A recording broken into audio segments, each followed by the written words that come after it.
Jai Shri Radha Kalachandji. Radhe Jaya Jaya Madhava Dayate. Radhe Jaya Jaya Madhava Dayate. Radhe Jaya Jaya Madhava Dayate. Radhe Jaya Jaya Madhava Dayate. Gokula Taruni Mandala Mayate. I'm going to have to give a little space for people to read the board. Gokula Taruni Mandala Mayate. Jaya Radhe Jaya Haribo. Jaya Radhe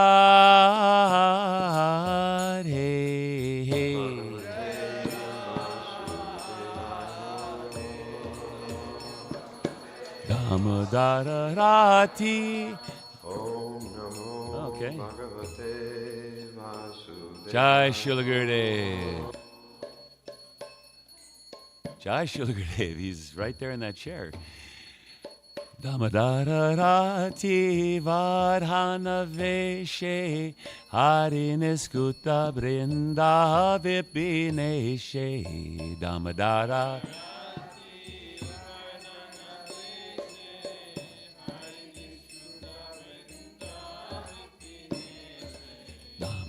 Dadarahati Vardhana Veshe Hariniskuta Brinda Vipineshe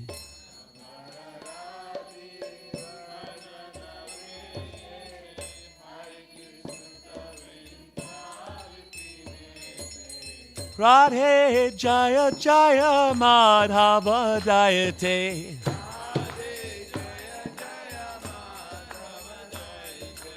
Radhe Jaya Jaya Madhava Dayate.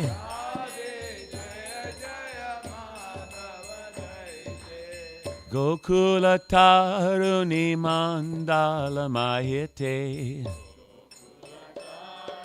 Mandala Gokula Taruni Mandala Mayate.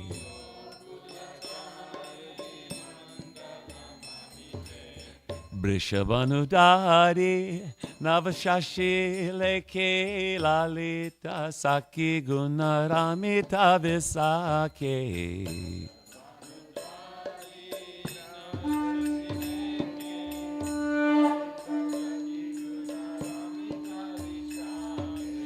Brishavanudari Navashashi Leke Lalita Saki Gunaramita Vishake. Brishabanu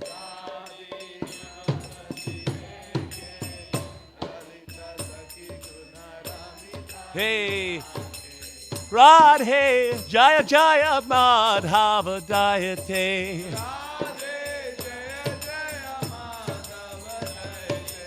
Radhe Jaya Jaya Madhava Dayate.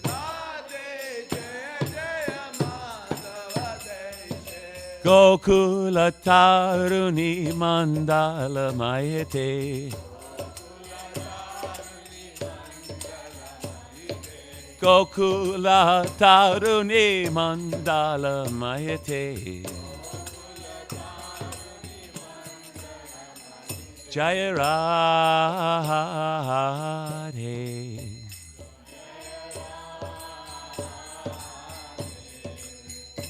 Jaya Radhe. Jaya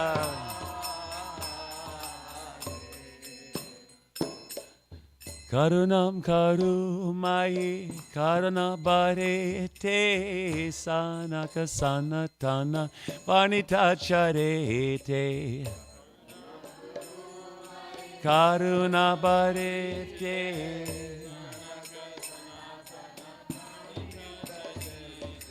Karunam Karumai Karuna Barete Sanaka Sanatana Vanita Charite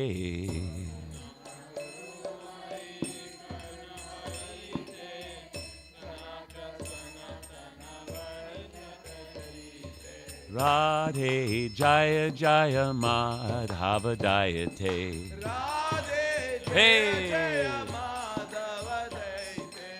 Radhe Jaya Jaya Madhava Dayate. Radhe Jaya Jaya Madhava Dayate. Gokula Taruni Mandala Mayate.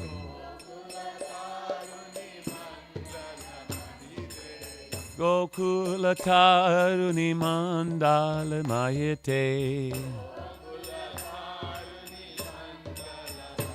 Jaya Radhe.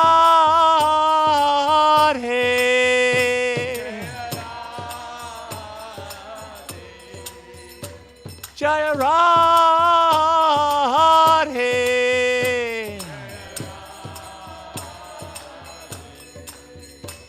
Jaya Radhe. Jaya Radhe. Gokula Taruni Mandala Mayate.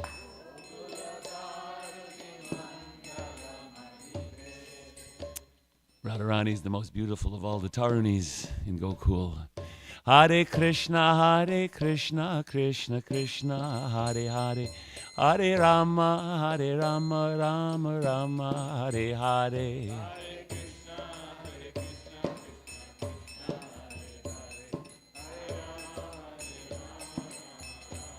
Hare Krishna, Krishna Krishna, Hare Hare, Hare Rama, Rama Rama, Hare Hare, Hare Krishna.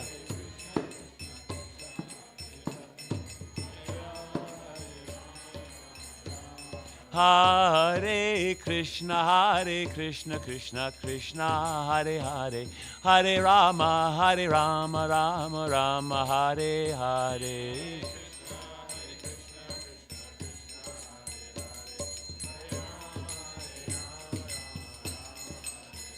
Jaya Prabhupada, Jaya Prabhupada, Prabhupada, Jaya Prabhupada.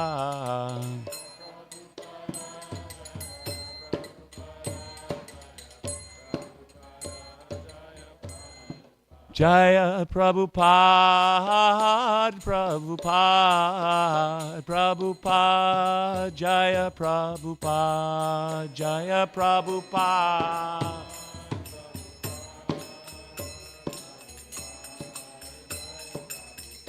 Jaya Jaya Gurudev, Gurudev, Gurudev, Jaya Gurudev, Jaya Gurudev.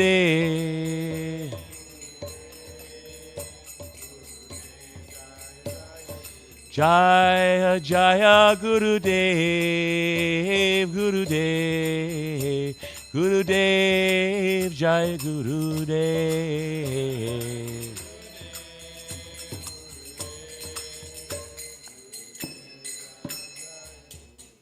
Jaya Jaya Gurudev. Srila Prabhupada ki jai. Srila Gurudeva ki jai. Gaura Premanandi. Jai Om Vishnupad Paramahamsa Parivajikacharya Astatarashata Shri Shimad, His Divine Grace. His Divine Grace, Tamal Krishna Goswami Maharaj. Srila Gurudev ki jai.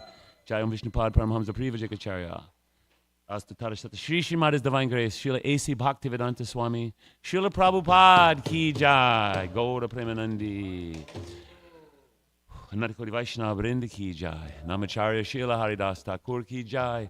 Prem Sikho Shri Krishna Chaitanya Prabhu Nityananda Shri Advaita Gadadhar Shivasadi Gaura Bhakta Vrinda ki jai. Jai Shri Shri Radha Krishna Gopi Gopinath Shamha Kunda Radha Kunda Giri Govardhan ki jai. Ganga Devi Jamuna Devi ki jai. Bhakti Devi Tulsi Maharani ki jai. Shamaveda Bhakta Vrinda ki jai. Shri Vrindavan Dham ki jai. Shri Mayapur Navadvip Dham ki jai. Purusottama Shri Jagannath Puri Dham ki jai. Shri Shri Radha Kalachanji Dham ki jai. Shri Shri Radha Nilamadava Dham ki jai. Gaura Premanandi Brihat Mridanga ki jai. Harinam Sankirtan ki jai. Gaura Premanandi Hari Hari Bol. All glories to the assembled devotees. Hare Krishna. All glories to the assembled devotees. Hare Krishna.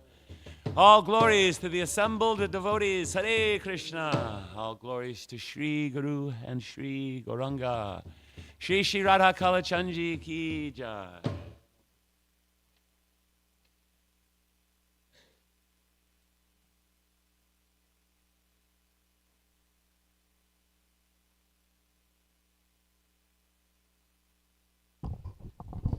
Hare Krishna. We'll now listen to a class given by His Divine Grace, Tamal Krishna Goswami Maharaj. It is given in Houston, Texas, March 13th, 1998, on the Srimad Bhagavatam 10th Canto, 2nd chapter, verse 6. Very nice lecture. If anyone is interested to look up any more lectures of His Divine Grace, they're categorized year by year and different topics, subtopics in those years. And it's on TKG tapes or tkgtm.com. Tamal Krishna Goswami tapes. Type in anything like that and you'll find it. Hare Krishna.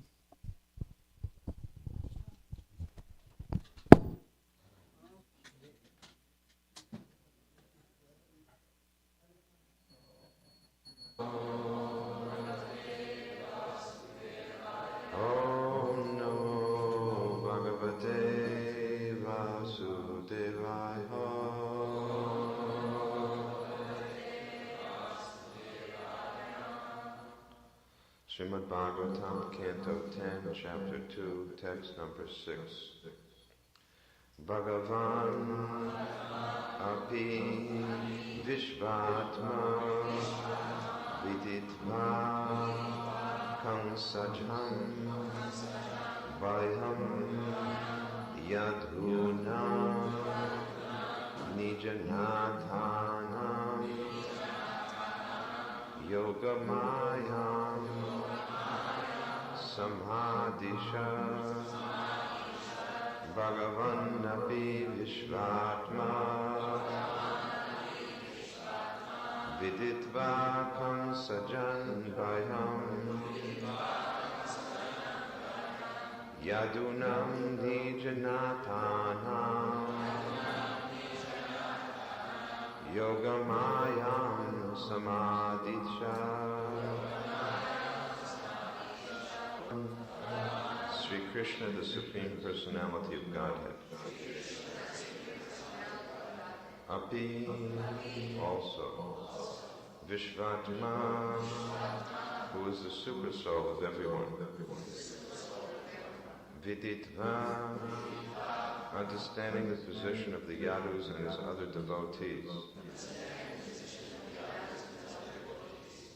Kamsajam, because of Kamsa. Vayam, fear. Yadunam, of the Yadus.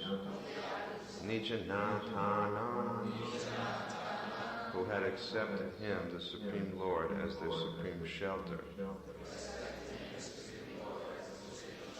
Yogamayam, unto Yogamaya, the spiritual potency of Krishna.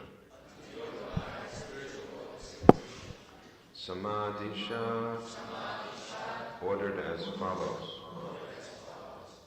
Translation and purport by Srila Prabhupada. To protect the Yadus, his personal devotees, from Kamsa's attack, the personality of Godhead Vishvatma, the supreme soul of everyone, ordered Yogamaya as follows. Purport. The words Bhagavan api Vishvatma Viditva Kamsajam Vayam are commented upon by Srila Sanatana Goswami. Bhagavan Swayam is Krishna. Krishnastu Bhagavan Swayam. He is Vishvatma, the original supersoul of everyone, because his plenary portion expands as a supersoul. This is confirmed in the Bhagavad Gita 13.3. Kshetra Giham Chapibham Vidhi Sarva Kshetreshu Bharata. Lord Krishna is the Kshetrajna, or supersoul, of all living entities.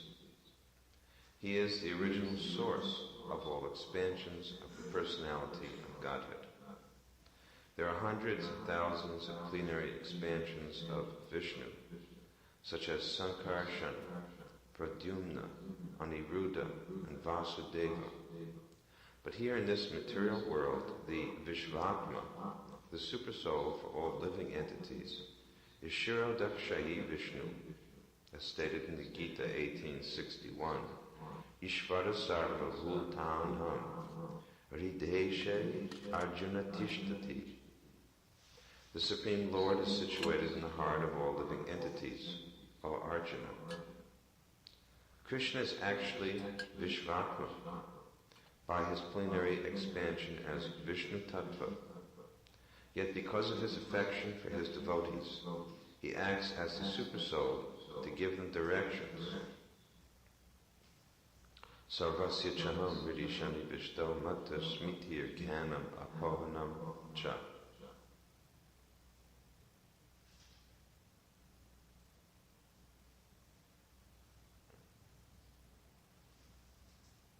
The affairs of the supersoul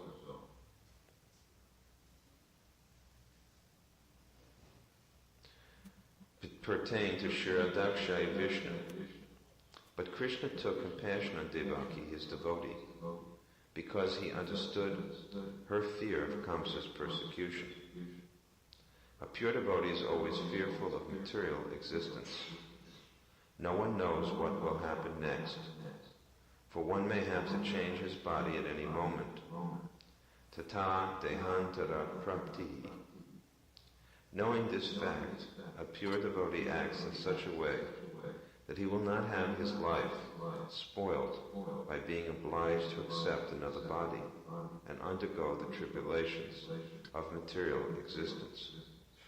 This is bhayam, or fear. Bhayam dvitiya vivini shata syat. Bhagavatam 11:2-37. This fear is due to material existence. Properly speaking, everyone should always be alert and fearful of material existence. This is bhayam, or fear. But although everyone is prone to be affected by the ignorance of material existence, the Supreme Personality of Godhead, Krishna, is always alert to the protection of his devotees.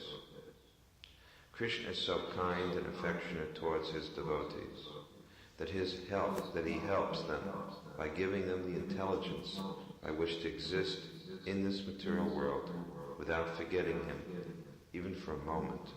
The Lord says, Te sham evanukam partam aham agyanajam tamaham nashayami atma bhavastu gyana deepena bhashvata. Out of compassion for them, I, dwelling in their hearts, destroy with the shining lamp of knowledge the darkness born of ignorance. Bhagavad Gita 10:11. The word yoga means link. Any system of yoga is an attempt to reconnect our broken relationship with the Supreme Personality of Godhead. There are different types of yoga, of which Bhakti Yoga is the best. In other yoga systems, one must undergo various processes before attaining perfection. But Bhakti Yoga is direct. The Lord says in the Bhagavad Gita 6:47, Yoginam api sarvesham matgaten antaratmana shadhavan bhajati yo mam same yukt atamo mataha. Of all yogis, he who always abides in me with great faith, worshipping me in transcendental loving service, is most intimately united with me in yoga and is the highest of all. For the Bhakti Yogi, a human body is guaranteed in his next existence, as stated by Lord Krishna. Suchinam Shrimatam Gehe Yoga Brashto Vijayate. Yoga Maya is the spiritual potency of the Lord. Out of affection for his devotees, the Lord always stays in spiritual touch with them, although otherwise his Maya potency is so strong that she bewilders even exalted demigods like Brahma. Therefore, the Lord's potency is called Yoga Maya. Since the Lord is Vishvatma, he immediately ordered Yoga Maya to give protection to Devaki.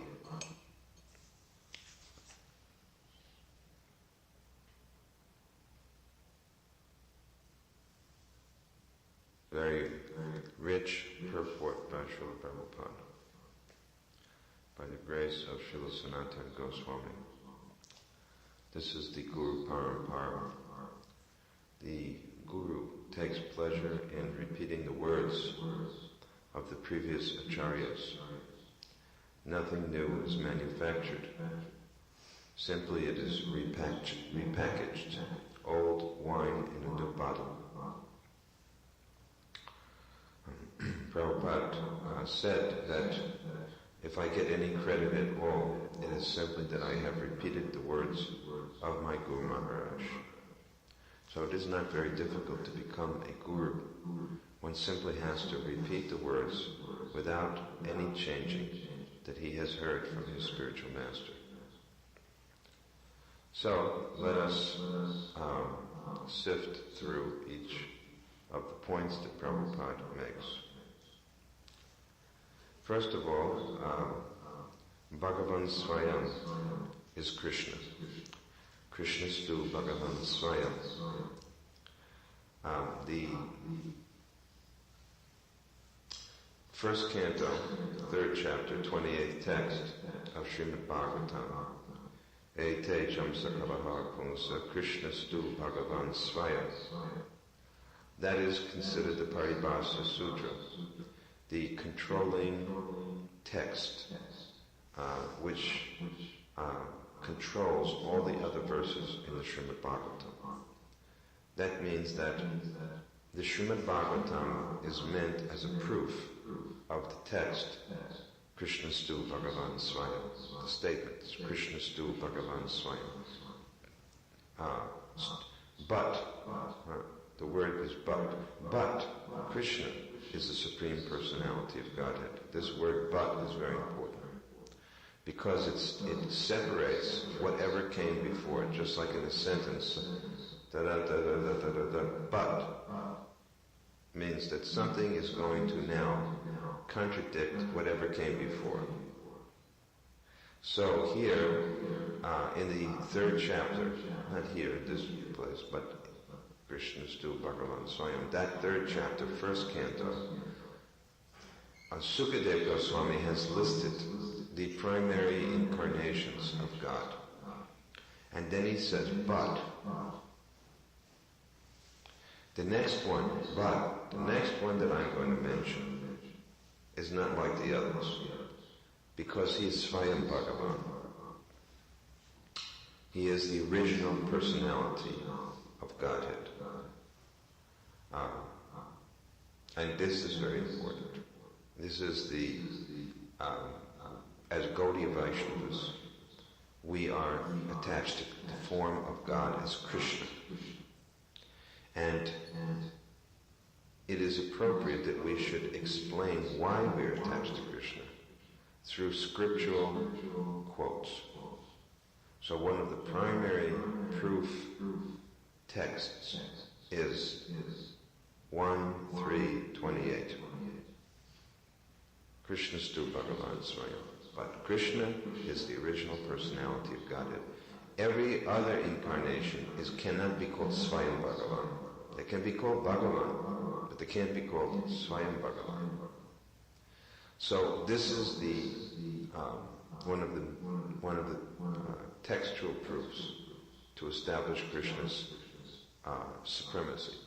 Of course, Krishna himself in the Bhagavad Gita says, Aham sarvasya prabhavo mata sarvam pravartate. Everything comes from me. Everything spiritual, Everything material comes from me, emanates from me. Again,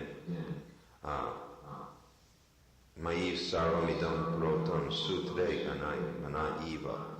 Everything is resting on me as pearls are strung on a thread.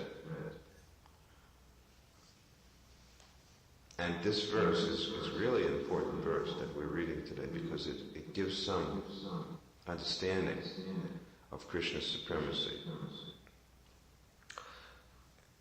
It's important here that he's called Vishvatma. Now the word Vishvatma, Vishva means the universe, Vishva Atma, the universal soul, or the super soul.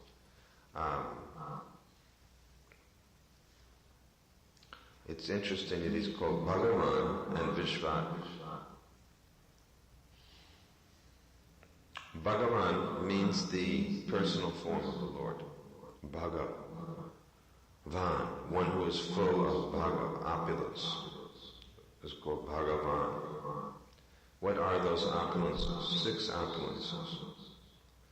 His beauty, his strength, his intelligence, his wealth, his fame, and renunciation. These 6. Normally you don't see someone having these qualities together. And surely you don't see anyone who has them to the complete degree. But Krishna does. If you search all of the Vedas, you just consider this point. The Vedas, even if someone argues that the Vedas are myths or stories, okay, let's suppose they are myths or stories. Because they're myths or stories, they can exaggerate. So the most exaggerated characters you will find anywhere in the Vedas. But even if you compare, then my point is that you will not find anything anywhere else that's exaggerated if you argue it's a story as in the Vedas. That means you have persons appearing in the Vedas who are exaggeratedly powerful, wealthy, beautiful, etc. But even compared to these exaggerations, Krishna is the supreme. What to speak of if you say, what is his comparison to ordinary, real life? Well, he's already defeated everyone who's got exaggerated qualities, and he can easily defeat everyone else. Then we have to decide whether the Vedas are only stories or not.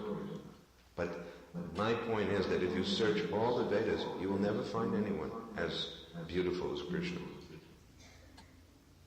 You can't. For example, you find Lord Narayan, who's sitting in Vaikuntha, in Dwarka, is a form of Narayan, Krishna Narayan, who's like Narayan. And he's watching a drama being performed of Krishna's Vrindavan Leela. Krishna in Dwarka, there's someone put on a drama for him. So he's sitting there watching himself when he was in Vrindavan. And he becomes completely enamored. Who is this beautiful person who has beauty I have never seen the equal of? This is given by Krishnadas Kaviraj. This example is given to show how even Lord Narayan is attracted by the beauty of Krishna. Madan Mohan. Madana means Cupid. Mohana means the bewilderer.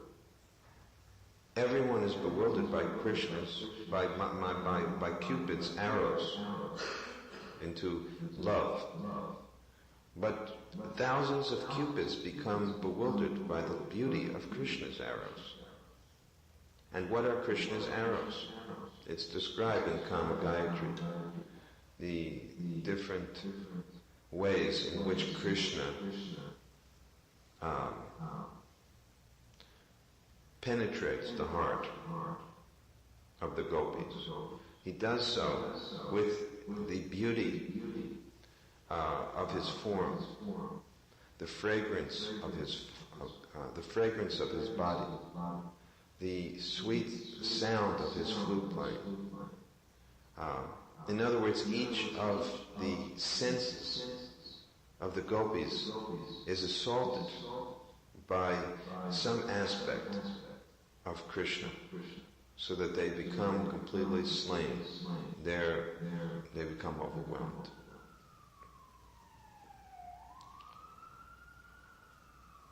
So who can equal the beauty of Krishna? And similarly, we can go on in each of the qualities to show how no one can equal the strength of Krishna. Just like in Srimad Bhagavatam, 10th canto, you will see there's a fight between the Shiva Dwar and the Vishnu Dwar, Narayana Dwar. The manifested weapons of Shiva and Narayana battle. And Shiva is defeated. And who can be more powerful than Shiva? Nobody. Which also tells you something about Krishna in renunciation. When Shiva saw the Mohini avatar, Shiva could not remain detached. Although Shiva is very famous. Shiva is said to be the most tolerant because he could tolerate the intimate touch of his consort, you see, who was touching him in his private parts, and he was not in any way disturbed.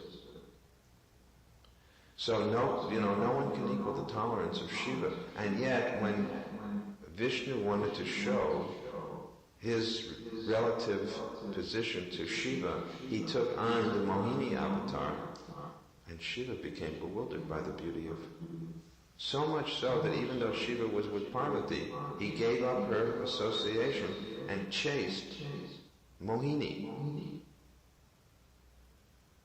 On the other hand, you take Krishna as an example. He's dancing in Ras Lila with beauties whose equal cannot be found anywhere. There's no one as beautiful.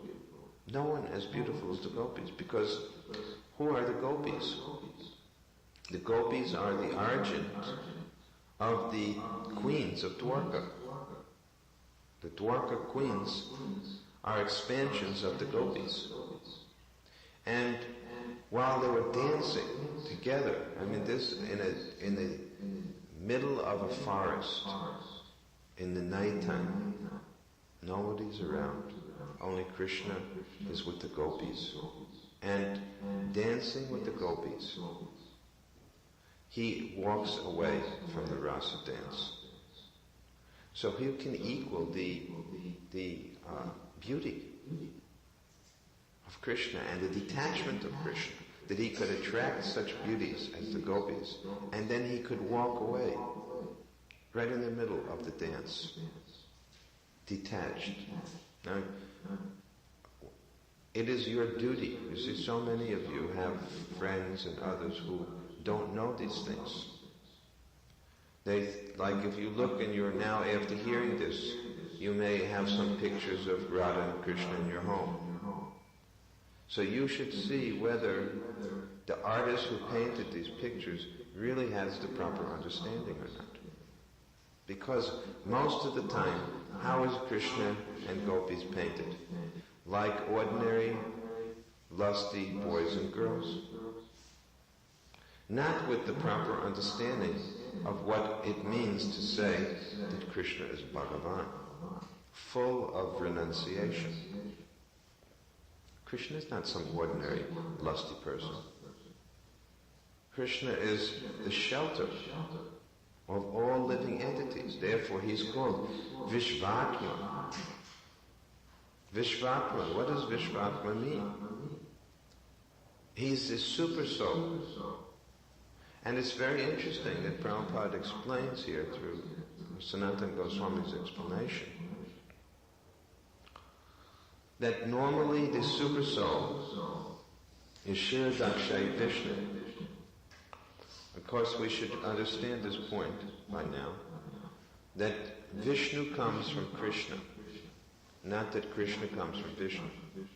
That's another common misunderstanding, that Vishnu has Das Avatara, of whom Krishna is one. Have you heard this?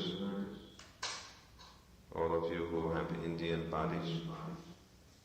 Because Western bodies haven't heard this from when they were children. But Indian people have heard this, right? That there are 10 avatars of Vishnu, of which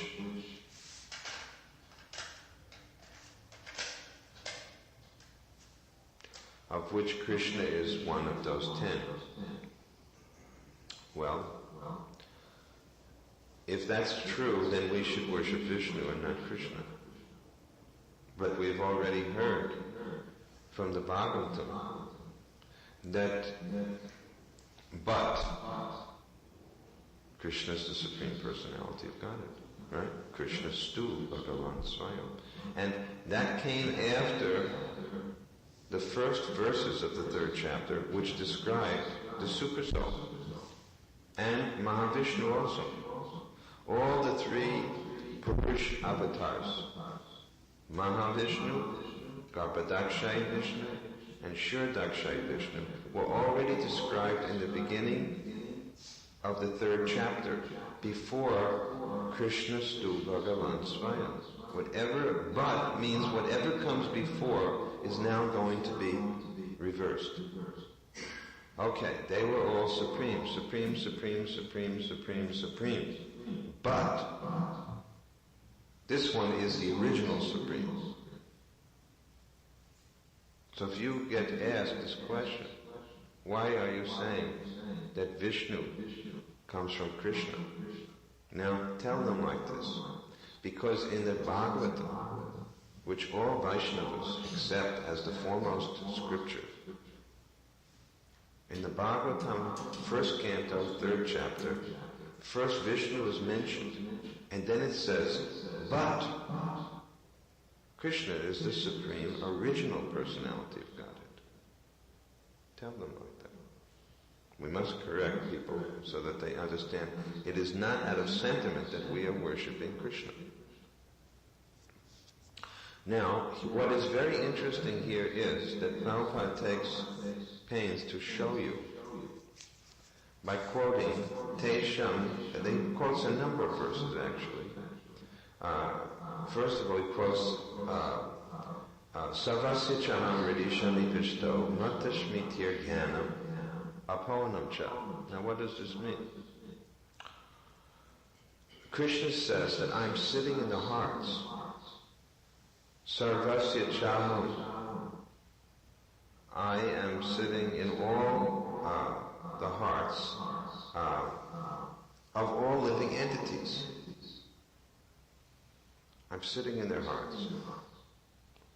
And I cause remembrance, shmitir, shmiti, jnanam, knowledge, apavanam, and bewilderment, forgetfulness. Well, there's a number of points. First of all, the point that Prabhupada is making here, main point. Who is this speaking about normally? Who is the super soul in the heart? Who? Shiradakshay Vishnu. But here it mentions, the Prabhupada is going to make the point, that in this text today, Krishna takes the position of Vishvatma. It's a very interesting point. This is the point he's made here. Here's the text, the sentence from Prabhupada's purport. Krishna is actually Vishvatma by his plenary expansion as Vishnu Tattva. Yet, what does the word yet do? The same as but, right? It has the same effect, doesn't it? Yet reverses with the order of what came before. Yet, because of his affection for his devotees, he acts as the Supersoul. What does the word act mean? We think about a drama. It's a pretty important point. I think that you may be thinking this now for the first time after hearing this, because normally when you have explained how there's a super soul, and it's Vishnu. But what does Prabhupada say here? Does he say that in the heart of his devotees is Vishnu acting or Krishna acting? Krishna. That means two-handed form, Krishna. It means Vrindavan Krishna is agreeable to acting for his devotees what he usually allows Vishnu to do. Just like you may have a servant, right? Supposing we have seen, like in wealthy families in India, they have so many servants who do cooking and things. But out of affection for the child, the lady of the house may go in the kitchen and do the cooking herself. Right? She wants her child to eat her own cooking. So Krishna wants to personally take care himself of his devotees. This is the point being made here. He's not prepared to allow Vishnu to do it. Why?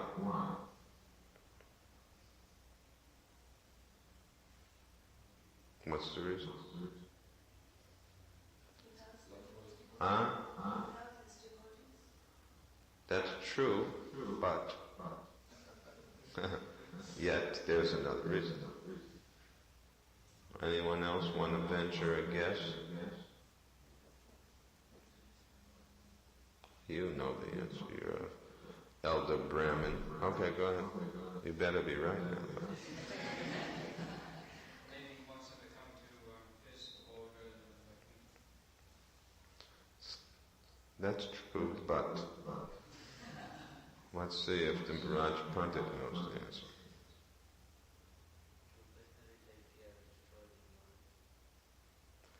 That's true, but there is another reason. But because, you should know this, all of you, because his devotees will not accept anyone else's care. They won't accept. They don't. An unalloyed devotee will not agree to. They don't want anyone else. What is the proof of this? Yeah. The gopis were looking, searching when Krishna left Rasa's hands. The gopis could not find Krishna. And then at one point, Krishna tricked them. What did he do? He put on 2 extra arms. Because he is the origin of Narayan. So he showed 4 arms. And what did the gopis say? They just said, excuse me, sir. We're looking for Krishna. Could you tell us where he is, please? So they were not prepared to accept Narayan's shelter. Narayan was there for them. They weren't interested. So this is why Krishna has to become the super soul. Now, in a sense, one could argue that this doesn't seem, it seems contrary. This seems contrary to the principle of bhakti, because a bhakta should not force Krishna unnecessarily to do extra work. But this happens to be one case where the devotee cannot help himself. It's just like, how can love be checked? If someone loves someone else, they can't check that love. A devotee cannot make believe that he can accept or she can accept anyone other than Krishna. So Krishna's stuck. I had a good example of this. Once, after Prabhupada's departure, shortly after, we were talking to one of Prabhupada's godbrothers, very senior godbrother. So he was explaining to us about Guru is one. So we were asking about now Prabhupada is not physically present. And, when we get ready to leave our bodies, how will we be able to contact Prabhupada? And his point was, Guru is one. Don't have a stereotyped idea that it has to be Prabhupada. Krishna will send someone to deliver you. So then we asked, but, apart from what you have said, what if we only wanted to be Prabhupada? So then he laughed, because he has been spending about 10 minutes trying to convince us that the Guru is one. So finally he said, well, if it's like that, then Krishna will have no alternative. He'll have to say to your Prabhupada that they won't take anyone else. You'll have to go personally. And then we were satisfied. So this should be our, determination. And it does remind me of another instance when Prabhupada had his heart attack the first time and he had to go to India. Some of his disciples asked him, or one or two asked that, if you are no more, or will you send someone else? I think Mukunda Maharaj relates this. In the past year's Vyasa Puja book, he tells of this. If you read this year's Vyasa Puja book. By the way, I strongly advise you that I'll tell you what I do. Every morning I read one verse, or one entry of the Vyasa Puja book. Because you know how the Vyasa Puja book is very big, right? 300-400 offerings. Can you read the whole thing in one day? And most people say, oh, now the Vyasa Puja is over, so that's it, whatever you could read that day. So I have decided that every day I will read one verse. Now I'm up to the letter M. I think I'm up to Melbourne. I just finished Melbourne, and I'll be up to the next temple. And then I'm moving through. So whether you're reading Prabhupada's Vyasa Puja book or your Guru's Vyasa Puja book, but this is a very nice way to read all of the offerings, and it's a nice way of meditating on Guru throughout the year. If you get 365 offerings, then you get one every day of the year. So in Mukunda Maharaj's offering, he mentions that Prabhupada was asked, will you send someone else to look after us if you can't come back? And some tears came in Prabhupada's eyes at the idea that someone else could stand in his place. And he's speaking about his own Guru Maharaj. He said that my Guru Maharaj, I hope I got the story right. Perhaps it was about, anyway, maybe it was that they were asking him, I'm forgetting whether it was that they were asking him about when his Guru Maharaj, but I think they were saying, I'm pretty clear on this, that they asked, would you send someone? And he said that regarding my Guru Maharaj, I never thought like that, because my Guru Maharaj was no ordinary man. He saved me. And I think we have to reflect on this point in regard to Guru Tattva, especially nowadays when we have so many gurus who visit, and people become attracted, and they even make comparisons between their own guru and other gurus. Well, this other guru, he speaks better, he sings better, he's more attractive in one way or another, he's sweeter, he's kinder. But somehow or other, Prabhupada said, he didn't say all of these things, he just said, my Guru Maharaj saved me. He accepted me as his disciple.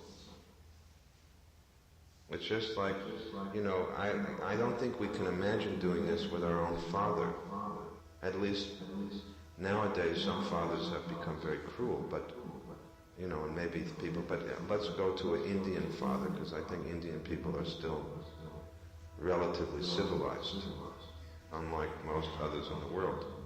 So can you imagine, you who have your Indian fathers, Never mind those of you who have American and other fathers. But can you imagine if, you see somebody else's father and you start to think, either maybe this person could be my father, or I wish this person was my father.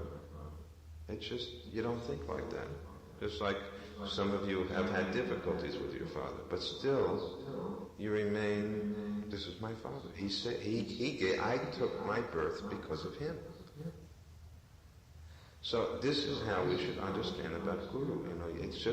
It's very, very strange. All I can say is it reflects the influence of Kali Yuga. When disciples start to compare other people with their own Guru and think that they can swap them out like some kind of a baseball card, and it's obvious that when a person does that, they will go on doing that. There's no end. Once you do that, it doesn't stop there. And you see that. It's not only with fathers, it's with husbands, with wives. This is going on. It's with friends. People are not loyal. It's the arrangement of Krishna that we have, who we have as our father, our mother, our husband, our wife, our children. That's it. You can wait for another life, but who knows if you'll do any better. And that's not a very faithful, loyal thought anyway, is it? Well, I really am not very happy, but next life I'll probably do better. I can't imagine that Krishna would fulfill such a request. And he'll say, I'll teach you a lesson. I mean, you wanted to get a better one? It's like one devotee wrote Prabhupada, one of Prabhupada's disciples. It's not only, sometimes people think these problems started only after Prabhupada departed. One of Prabhupada's disciples wrote him a letter saying that he was on the lookout for a real guru. Okay, if you can imagine. They wrote Prabhupada a letter saying that they were searching for a real guru. And could Prabhupada please give his blessings that he could it's pretty bewildering that someone could write, a disciple could write to Prabhupada. And I have got letters like this also, so I experienced the same. Anyway, Prabhupada said, I do give you my blessing. But what was the blessing? He said, I bless you that you can find such a person after 60,000 births. That's my blessing. Well, I don't have the power to bless someone that strongly as Prabhupada could. But usually I think, at least 3 or 4 births. I don't think I can do as powerfully as Prabhupada, such a big blessing, 60,000, but at least 3 or 4. So, getting back to the purport, sorry we went astray a little bit, but we were talking about how it wasn't so far astray as you can see, because my point was that the purport here, it says, only Krishna will do. That's the point I was making. Why is it that Krishna has to play the role, right? He says there that I will act as the super soul. Because no one else will do but Krishna. So how do we practice this? If you can't feel this way about your guru, can you tell me how you're going to be an unalloyed devotee of Krishna? What is the whole point of having a guru? The guru is teaching us. The guru, why do you think last night we were talking how the guru is the expansion, he's the manifested form of Lord Nityananda. He's the manifested form of Lord Balaram, who is the expanded form of Krishna. The guru is not, it's not that he is, but he takes that position, and the potency of Krishna, Baladev, comes through the guru and acts through him for you, the disciple. So, if you can't remain faithful to your guru, how are you possibly thinking that you will ever be faithful to Krishna? It's a contradiction. You're not. You have lost your faithfulness. It's just, you're bewildered. You're just bewildered to think this way. So it's not really off the point. This is the point. So this is the point. We're trying to hear in this verse, and then, what does the Guru do? Tesham evanukam partam aham agyanam tamaha aham agyanajam tamaha nashiyami atmabhavasto jnanadipena bhashvata. The Guru, Krishna now speaking as Super Soul, what does he do? He dwells in the hearts and he destroys ignorance with the lamp of knowledge. So this is Vishva, the Super Soul of everyone, ordered Yogamaya as follows. And we're going to see in the next verses what Krishna orders to Yogamaya. And Prabhupada points out about Yogamaya, that normally Yogamaya comes to us in the form of Mahamaya. And Mahamaya is for forgetting Krishna. Mahamaya is what is happening to us when we forget Krishna. But Yogamaya is different. Yogamaya is Krishna's internal energy. Internal energy. And she helps Krishna and helps the devotee to remember Krishna. So here it mentions that Krishna, the protector of his devotees, to protect the yadus.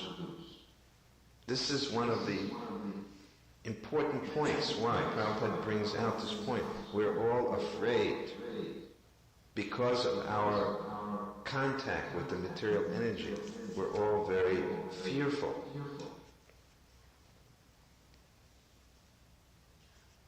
And Prabhupada says, this is bhayam. Bhayam dvitiya vivineshata syat. This fear is due to material existence. We're all afraid. Somebody's afraid they won't get good marks on their exams. Somebody is afraid they won't get a good husband. Somebody is afraid they, so many things we're afraid. They may lose their job. Somebody is afraid that they're getting old. Same point. We are afraid of Maya, of material energy. Very fearful form, Maya. Actually, if you're not afraid of Maya, that is a mistake. Prabhupada once was asked, something, and he said, I will not fall down. And you know why he gave the explanation of why he won't fall down? Can you guess? Anyone? Because he said, I'm always afraid that Maya will catch me, so I'm always praying to Krishna to protect me. Therefore, I will not fall down. So if you're always praying to Krishna to protect you, you won't fall down. Because Krishna is capable of protecting you. 100%.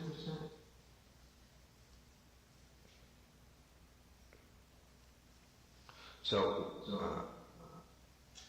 Krishna, and why? Because Krishna is always alert to the protection of his devotees. Krishna is so kind and affectionate towards his devotees that he helps them. How does he help them? By giving the intelligence by which to exist in this material world without forgetting him even for a moment. This is very important. Are we being told that we should leave the material world? Of course, eventually we should. But what is the point being made here? That you don't have to worry about your material situation. Just like someone is living in a situation that they don't like. And they wish, I wish I could live and serve Krishna all the time in the temple and just do devotional service. I have too many children, or I have a disturbing relative, or I have a troublesome job. Right? Everybody is thinking, I have so many things which are keeping me from serving Krishna all the time. And what does Prabhupada say here? Krishna will give you the intelligence by how to exist in the material world without forgetting him even for a moment. We see the example of the gopis. They got husbands. Why did they get husbands? Was there any need for the gopis to have husbands? What is the reason the gopis have husbands? Along the line of what I'm speaking, they were constantly, it increased their desire to be with Krishna. It was an obstacle for them to have a husband, because husband means so many duties they had. This increased their desire. They wanted so much to be with Krishna, and they had to have so many obstacles put in their path. I'm not saying by this, that the ladies here should become so, of course, in a way I am saying that. But, then you have to be like the gopis. If you're so strong devotee, then you won't suffer. But if you're not, then you will suffer. This is a big risk. If you want to follow in the footsteps of the gopis, then, be sure you can pull it off. Because if you can't, then you will get terrible karma for it. Because it is a fact in the Srimad Bhagavatam, we know that statement, that if someone surrenders unto Mukunda, Krishna, giving up everything else, then they're not obliged to anyone. But do it slowly, right? You can do it slowly. Serve your husband or your wife 25, 30 years, and then you can be a sannyasi or sannyasini. But until that time, the point that Prabhupada is making in this purport is you can be in the world and not be afraid. The husband, the wife, the job, the children, whatever it may be that you feel is keeping you from serving Krishna, is actually increasing your desire to serve Krishna. And if you're smart, you'll find a way that all these things can be favorable for your Krishna consciousness. A good devotee knows how to take every situation and make it favorable for spiritual advancement. There's no question of things being unfavorable. Look at Prahlad Maharaj. Was it favorable or unfavorable that he was put in boiling oil? Was it favorable or unfavorable that he was put under the foot of an elephant? I mean, what could be more unfavorable? But was it favorable or unfavorable? It was favorable. Because it increased his meditation on Krishna. So don't think that any situation, this is, who put you in this situation? Krishna. Your karma put you in there, and Krishna fulfilled it. Now Krishna has sanctioned the situation you're in the material world. Don't struggle. Struggle to remember Krishna, struggle to think of how it can be favorable to Krishna, but don't struggle to get free from that material situation. Sometimes people misread this by saying that we are fatalists, that the Hindus are fatalists. They don't make a better change of the situation. They just accept it as God's will because of karma, the idea, the law of karma. Well, that's true. And then they say, that's why, all the progress of the world has not been made by the Hindus. Because they are fatalists. They just accept whatever situation they're in and say, well, their gurus tell them, just accept it. And so they don't try to improve the material. Yeah, that's actually true. That's a fair statement. We accept that. But we say that your progress is like the building of huge structures by a child on the beach, in the sand. You're building big skyscrapers, but it's all made of sand. Of course, they'll say, yeah, but you also live in those skyscrapers. You're very expert at living in our sand buildings while you're criticizing us. Then then Prabhupada would say, yes, that's true. We let you fools build the skyscrapers and be attached to them, and we live in them, but we're not attached. We're not attached. So these are some good points. And tomorrow we will hear what Yogamaya does, how she arranges. Does anyone have any questions or comments?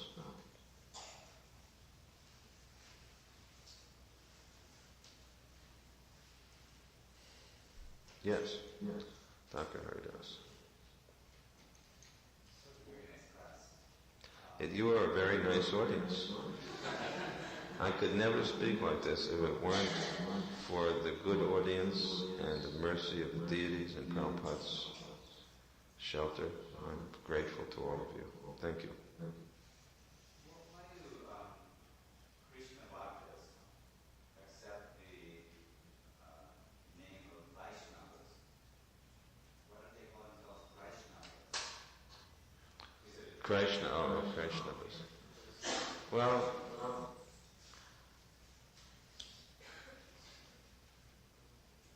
sometimes they call themselves Krishnaites, which would be the equivalent of Vaishnavas, Krishnaites. That is, at least the scholars sometimes refer to us as Krishnaites. Like Dallasites or Houstonites. Krishnaites. Well, the same point you could even say, when we worship Tulsi, we say, right, Vishnu Bhakti. Sometimes devotees change it to Krishna Bhakti, but the verse is Vishnu Bhakti. General category, Vaishnavas, no harm. That's our, you could say our collective designation. By saying Krishnaites, or Vaishnavites, or Vaishnavas, we have a wider designated group that we affiliate ourselves with. All those who accept the Vishnu Tattva category of deities. At least the category is called Vishnu Tattva category of deities. Because they appear through Vishnu. One of the reasons is that they appear through Vishnu. In other words, the different avatars come through the Vishnu position. So it's not really wrong in that sense. Even ontologically, there's some meaning to it.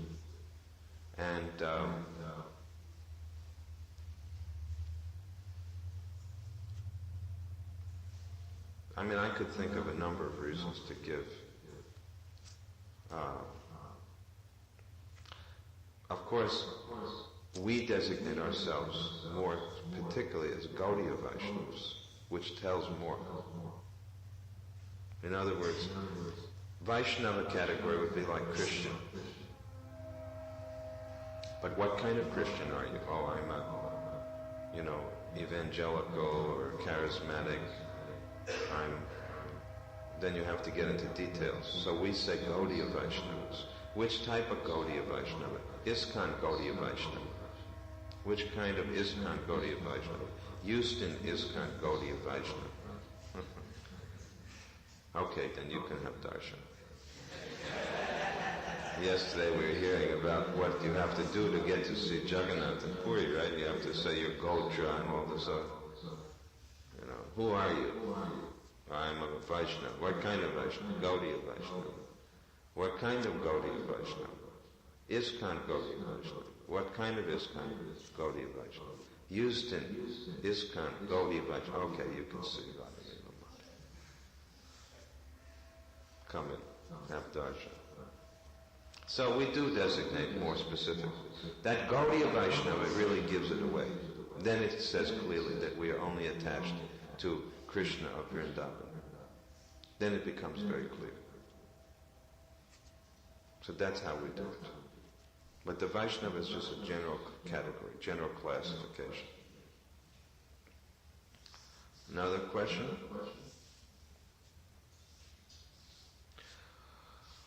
Yes, I will know. Last night you read a verse that said, "I'm a guru." It talked about more than one possible guide. Hmm. But then your lecture, you were saying today that it's not going to be disloyal to your guru. Yeah. You're using the guru that way. So No, I'm using the Guru the same way as last night. You're saying but I don't think there is a but. I'm not reversing what I said. Because in fact, I confirmed what I said. I said that if you are not loyal to your guru, then you won't be loyal to any guru. I didn't say that by being loyal to your guru, you have no other gurus. I said that by being loyal to your guru, you become qualified to get many gurus. But if you're not loyal to your guru, you will never get any guru shelter, guru ashaya. If you don't have birth, then how can you have instructors? If you can't recognize, and I question how anyone can give instruction to someone who rejects their legitimate father. Who wants such a student? If you make your business out of accepting people who reject their gurus, Hare Krishna, we respect you from a great distance. We'll bow to you from a great distance, but we want to keep our distance if that's your business. And people are making business like that now, unfortunately. I read somewhere where it said that even if someone gives instruction, there should be agreement with the guru. The Shiksha Guru confirms what the Diksha Guru teaches.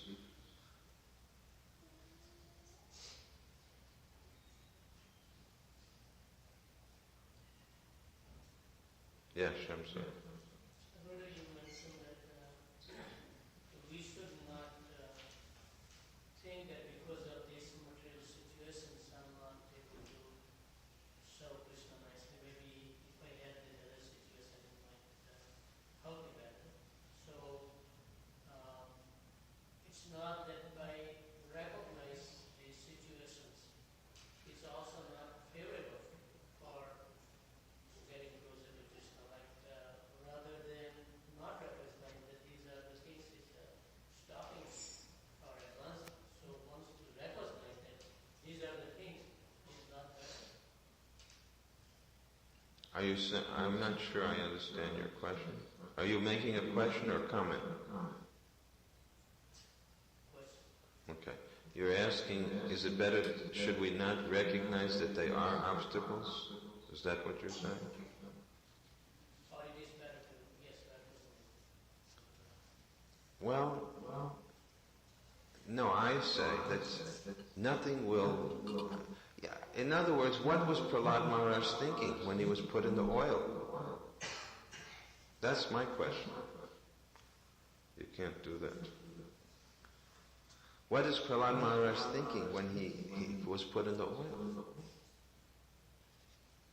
If he was remembering Hiranyakasipu, what would have happened to him? He would have been burned immediately. If we focus on the negative part of the obstacle, then we've lost our Krishna consciousness. We have to see how it is favorable, not unfavorable. So that point I agree, but also to see that these are the negative things also we need to recognize to improve on. You are insisting on the but.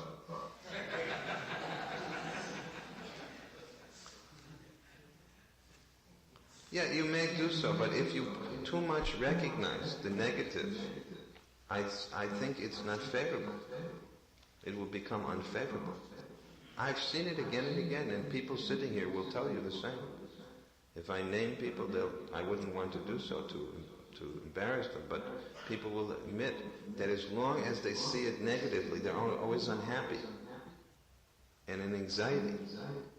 But if they can see those, it is, no doubt it is an obstacle, but if they see it too much negatively, they become very disturbed. And the obstacle becomes a bigger obstacle.